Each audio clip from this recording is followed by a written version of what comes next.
పాత్రికేయులందరికీ నమస్కారం. వేదికను అలంకరించిన మా గురుగారు పెద్దలు బ్రహ్మానంద గారికి పాదావందనాలు. And grand welcome to Yogi Babu sir. It's privilege to share the stage with you sir. ఈ సినిమా నాకు ఛాన్స్ ఇచ్చిన మురళి గారికి చాలా థ్యాంక్స్. అండ్ ఈ సినిమాలో మీకు కావాల్సిన ఎంటర్టైన్మెంట్ ఉంటుంది, at the same time intense crime ఉంటుంది, సస్పెన్స్ ఉంటుంది. ఏది కూడా తక్కువ లేకుండా అన్ని సమపాల్లో సమకూర్చారు మురళి గారు.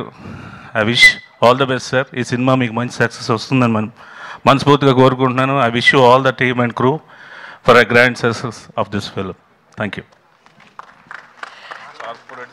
అండ్ ఇప్పుడు captain of the ship director Murali Manohar గారి ముందుకు వచ్చి మాట్లాడవలసిందిగా రిక్వెస్ట్ చేస్తున్నాం అండి. This is always the toughest part.